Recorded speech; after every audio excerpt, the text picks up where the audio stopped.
everybody. I want to talk about reconciliation when someone has walked out of your life and broken your heart, and eventually they reach out, whether it's the following day or a week, a month, a year, 10 years from the date it happened. I want to talk about a song that I absolutely love. Now, Kenny Loggins is one of my favorite singers. He sang tunes from Top Gun and Welcome to Pooh Corner. Well, one of my absolute all-time favorite songs by him is called Heart to Heart. And I'm going to read you some of the lyrics. And it says, part of it is, does anything last forever? I don't know. Maybe we're near the end. So darling, oh, how can we go on together? Now that we've grown apart, well, the only way to start is heart to heart. And as much as I say, I truly believe, anytime you're dealing with a breakup or someone who's disgruntled in a relationship,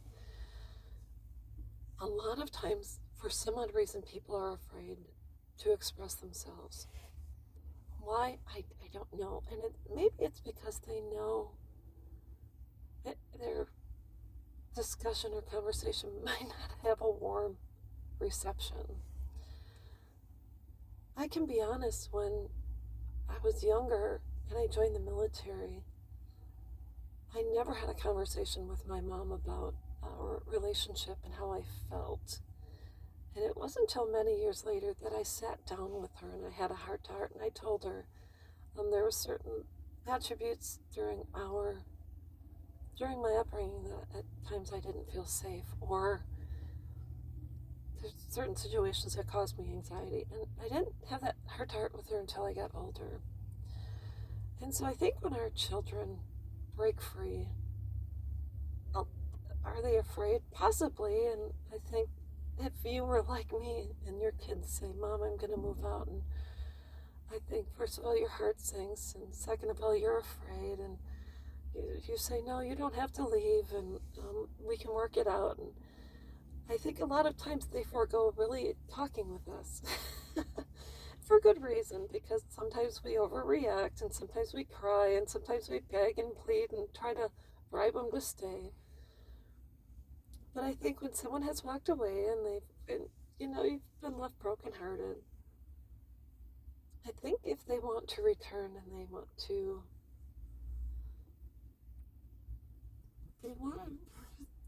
be part of your life, I think you have to have a heart to heart. The heart to heart, which should have happened before they walked away. That didn't happen. And in the meantime, you have been crying, you're sad, you're frustrated, you're angry. Maybe you haven't gone through the 5 stages of grief after a loss. And you're still hurt, and it's still fresh.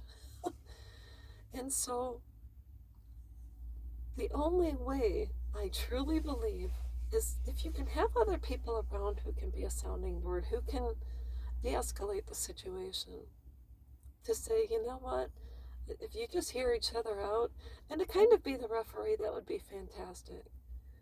But until both people are willing to sit down and have a heart-to-heart where they can both express themselves in a calm and concise manner, and most important, a loving manner, looking at the person in front of them as someone who has been broken, someone who may have taken drastic steps, whether it's the person who walked away or the person that stayed behind, I think a heart-to-heart is really imperative. And if that cannot be had, then it's probably not the right time. So I've been estranged from my daughters for a while, and when my oldest daughter left, she was 19, and then she came back 6 months later, and I confronted her because I was ticked off. And so she walked out, and then a couple of years after that, she came back with her arms folded, and I cried, and we finally had a heart-to-heart, and she said she left because of XYZ, and I said, I'm really sorry, and I thought everything was okay, and then she decided to part ways again. So was it a heart-to-heart, or were there ulterior motives? I don't know. I thought it was a genuine reconciliation at first, and maybe I was wrong. So anyways, How do you know if it's a heart to heart? Like I said, you have to have a referee around. You have to say, hey, I need you to gauge the situation because I'm emotional. I'm sad. I'll do anything to get him back. But the other person might sit back, and when you go home, they might say, this is how I saw things, and I'm just letting you know that I'm not quite sure. So they'll have to prove themselves in some sort of way. So I know that they're not using you for your money, your time, your babysitting, your home, an extra car, whatever the case is. So, anyways, that's all I've got. I hope this helps, and go walk into it with your eyes wide open, and then you'll know for sure. So, anyways, that's all I've got, and I will be back.